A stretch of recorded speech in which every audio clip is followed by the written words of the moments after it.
그 윤석열 전 대통령이 그 경찰 2차 소환에도 지금 불응을 했다고 네. 합니다. 이미 6월 5일 1차 출석 통보에 불응을 했고 6월 12일 2차 소환에 불응을 한다는 건데 잘 아시는 것처럼 윤 전 대통령은 경호처에 체포 저지를 지시한 혐의 그리고 그 비화폰 관련 정보를 삭제를 지시한 혐의로 이미 추가 입건됐는데 이걸 이제 2번 연속 불응을 하면 그리고 이제 3차 출석까지 불응을 하면 이제 체포영장이 신청되는 건가요? 예. 절차가 어떻게 됩니까? 그렇죠. 이제 통상 3차까지 불응하면 뭐 규정에 의해서 자동으로 체포영장이 신청된다기보다는 예. 관행적으로 3번 정도 출석 요구를 했는데 불응하면 체포영장을 신청하는 일종의 관행이 있는 건데 이 사람은 지금 자기가 뭐랄까 순교자의 위치에 오르기를 바라고 있는 것 같아요. 예. 지금 그 윤석열과 소통한다는 무슨 그 변호사가 그런 얘기를 한 적이 있죠. 윤석열은 100% 무죄를 확신하고 있다. 윤대건 변호사. 서정욱 변호사가 서정욱 그랬던 것 같은데. 변호사. 예. 그러니까 그런 식의 이제 이 사람은 원래 딴 세상에 살았던 사람이잖아요. 가상현실 속에서 자기를 규정하며 살아온 사람이니까 뭐 그다지 놀라운 일은 아닌데 어떻든 제 발로 걸어나가는 일은 없을 거고 검찰 소환에도 지금 불응하고 있거든요. 경찰만 지금 출석 요구하는 게 아니에요. 근데 그거를 통해서 끌려가는 모습을 보여가지고 그 극우 파시스트들한테 어필하겠다. 예. 내가 이렇게 끌려간다. 그 비슷한 모습을 그 뭡니까 가세현인가 그런 거 운영하는 자들 왜 체포돼서 갈 때 거기서 카메라 켜놓고 막 저를 이렇게 하는 쇼를 했었잖아요. 그런 유튜브 즐겨 보던 자니까 그거를 따라서 하려고 하는 거 아닌가 그런 생각이 드네요. 예. 그 이제 체포영장을 청구했을 때 그 박지영 특검보 말이 좀 네네. 화제를 모았습니다. 네네. 그 법불 악위. 그러니까 그 법은 신분이 귀한 사람에게 아첨하지 않는다라는 이 말을 원래 시민들이 처음 들으신 거는 이원석 검찰총장이 예. 취임하면서 했던 말이었어요. 아 예. 그 말을 뱉어놓고 이제 계속 아첨하는 김건희와 윤석열에게 아부하는 길로만 갔었죠. 그러다가 이제 망하게 된 건데 이거를 다시 한번 특검이 짚으면서 과거의 그런 정치검찰과 다르게 우리는 하겠다. 뭐 그런 의지를 또 표명한 거 아닌가 그렇게 받아들였습니다. 저는. 그러니까 그 박지영 특검보가 그 조사에 응하지 않은 유일한 사람이다. 네. 윤석열은 그렇게 이야기를 했고 그렇죠. 끌려다니지 않겠다. 네. 좀 강경해 보였어요 지금. 네. 법불학이라는 말은 요새 생긴 말이 아니고 예.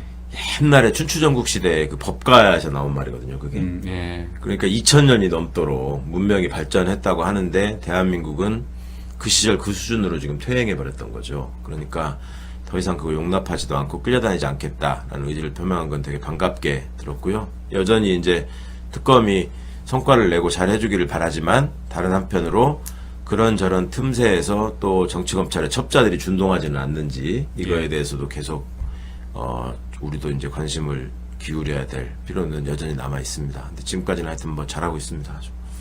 자, 이번에는 그 김건희 씨 이야기를 해보겠습니다.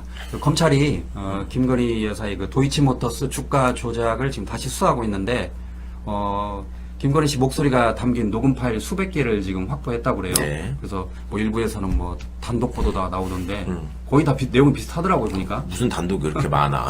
집단 보도들만. 근데 결국 경찰이 흘린 건가요? 그렇죠. 검찰이 의도적으로, 검찰이, 예. 의도적으로 흘린 거고 본인들이 이렇게 일을 열심히 해서 수사 성과를 냈다. 우리가 저기 맘만 먹으면 잘한다. 이런 식의 인식이 국민들한테 심어지기를 바라는 마음으로 던져놓고 관을 보는 것 같아요. 예. 그리고 근데 사실은 조금만 따져보면 그런 녹음 파일은 당연히 있어야 되는 거고 예. 그 증권회사의 미래에셋이었죠. 거기를 일부러 수사를 안 한 거예요. 압수수색을 안 한 거예요. 일부러? 하면은 그거 나온다는 거 아니까. 아, 예. 그러니까 이제 그런 짓을 벌인 이 수사진들이 지금 일부 도망가 있고 막 그러니까 검찰을 벗어나서 지금 도망치려고 하고 있고 한데 이제 그자들에 대한 수사가 특검이 해야 될 일에 포함돼 있으니까 그 부분도 명확히 밝혀내가지고 단죄를 해야 된다는 이제 필요성을 또 확인시켜 주는 거고 지금 나와 있는 어떤 그런 그 성과물들이 그나마 지금 듣기로는 검찰 내부에서 최초의 김건희 수사를 했던 팀들이 볼 때 네.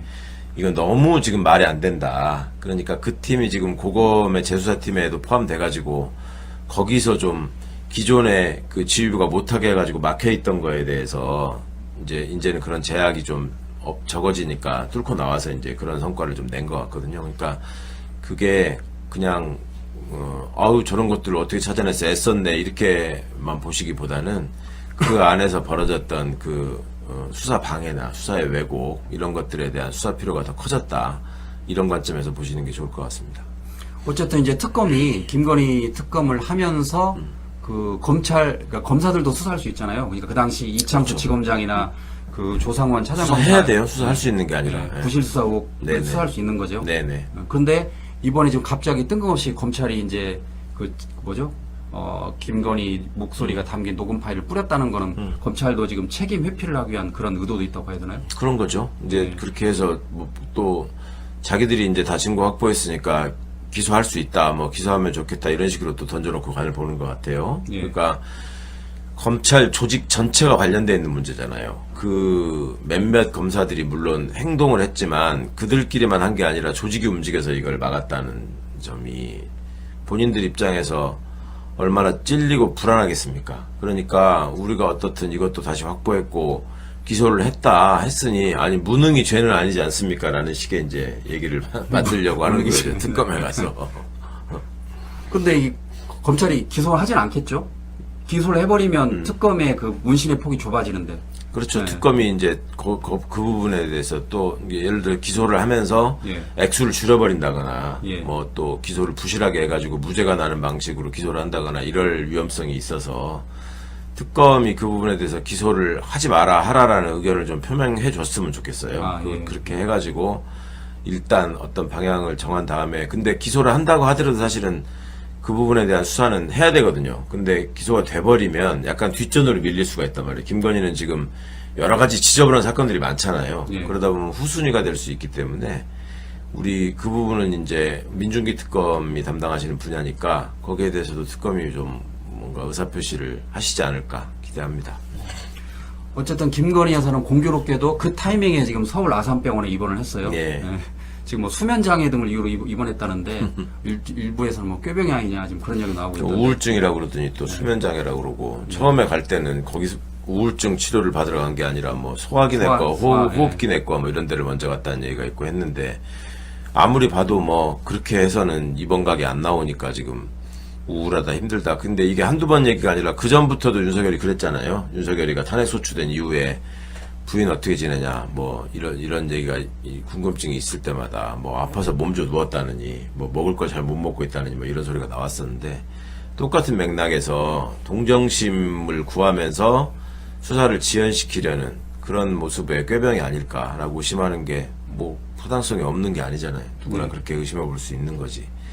정신 좀 차렸으면 좋겠는데 정신 차릴 일은 없는 것 같고 아까도 말씀드렸지만 자기들이 한번 들어가면 이제 못 나온다는 걸 알기 때문에 특검에서 김건희 출석 요구를 해가지고 부르는 날 예. 그날 다음 날이 김건희 구속되는 날입니다. 그러니까 예. 그건 알고 있으니까 들어가는 시간이라도 최대한 늦춰보자. 끝은 보이지 않으니 시작이라도 늦춰보자. 그 생각인 것 같아요. 그리고 거기서 이제 끌려나가는 모습을 통해 가지고 아픈 사람에게 이렇게 가혹하게 하는 뭐 이재명 독재 정권의 모습 이런 프레임을 만들려고 할 텐데 그렇게 본인들의 그 바람대로 되지는 않을 것 같습니다. 그 이명현 최혜병 특검이 기자들과 만나가지고 그 임성근 전 사단장 구명 로비 의혹에 대해서 김건희 씨가 연관돼 있느냐라고 이렇게 물었더니 그러면서 참고인으로 소환할 거냐고 물었습니다. 그랬더니 이명현 최혜병 특검이 필요하다면 하겠다라고 예. 말을 했고 그리고 만약 소환에 불응한다면 어떻게 대응할 거냐고 이렇게 기자들이 질문했더니 원칙적으로 체포영장을 발부하는 게 맞습니다라고 그 이명현 그 최혜병 특검이 강하게 말을 했습니다. 그렇게 되면 이제 김건희 씨는 기존에 알고 있던 뭐 양평고속도로 노선 변경, 주가 조작, 공천 개입 의혹 이와 관련해서 또 이제 그 임성근 구명 로비 의혹까지 이제 또 수사를 받게 되는 건 거죠. 예, 예. 그러니까 이제 체포영장을 검토한다는 말은 참고인은 체포영장을 청구할 수 없단 말이에요. 예. 피의자로 입건하겠다는 얘기가 포함되어 있는 것이고 김건희가 피의자로 될 수밖에 없는 상황이라는 걸 특검이 어느 정도 지금 뉘앙스를 풍긴 거죠. 예. 그러니까 김건희도 시간 문제지. 그걸 알고 지금 아픈 척하고 지금 병원에 가 있는 거란 말입니다. 그리고 그거를 입원시키는 과정에서도 또 매번 재벌 사건이나 뭐 그런 권력자들 사건이 있을 때마다 등장하는 그 의사가 하나 있는데 예. 그 사람이 또 캄보디아에 동행하고 하면서 윤석열과 김건희와 또 아는 사이다 이런 얘기들이 또 제보가 되고 있고 하고 그래서 그 예. 부분도 이제 추가 수사가 돼야 될 것 같아요. 그러면 캄보디아라고 하면 지난번에 그 통일교 그쪽 관련 ODA 그렇죠. 그런 그것도 건가요? 있고, 예. ODA 사업을 통해서 뭐 돈이 갑자기 확 늘어나가지고 갖고 그 돈이 어떻게 쓰였는지가 지금 확인이 안 돼요. 예. 그거는 이제 우리가 지원을 해주면 원래는 그거를 그냥 주고 마는 게 아니라 이걸 회수하게 돼 있거든요, 원래는. 근데 예. 사실상 그걸로 가면은 거기서 쓰는 거를 존중해주고 확인해가지고 뭐 다시 뺏어올 방법이 사실 마땅치 않으니까 우리가 제대로 관리를 안 하면은 그냥 넘겨주는 돈이 될 수 있는데 그 돈이 이제 마지막으로 김건희 윤석열 정부에서 확정된 규모는 한 4조 원까지 된다는 거예요. 예. 그러니까 그 4조 원을 어떻게 할 것인가. 그리고 이제 봉주욱 기자 취재에 따르면 그 사이에 2023년에 도이치모터스가 도이치 파이낸셜이라는 자회사가 있는데 그 예. 파이낸셜이 캄보디아에 가가지고 은행을 인수했다는 거예요. 그리고 김건희 21g 하면 등장하는 또 히림 건축이라고 있잖아요. 예. 히림이 캄보디아에 진출해 있고 같은 시기에. 그러니까 이것들이 거기 가가지고 우리나라 돈이 글로 가면은 그걸 가지고 원래 이제 그 DA라는 게 디벨롭먼트 개발을 해야 되잖아요. 그러면은 고속도로 내주고 철도 놔주고 뭐 집 지어주고 이런 거란 말이에요. 그러니까 건설회사가 거기 들어가가지고 그거를 먹고 그 다음에 그 돈을 김건희 은행에다 넣고 도이치은행에다 넣고 도이치모터스 은행에다 넣고 거기서 세탁을 하고 뭐 이런 식의 구조가 이루어지지 않았을까 하는 강한 의심이 들더라고요, 저는. 그래서 그 부분도 수사를 통해서 밝혀져야 될 것 같다.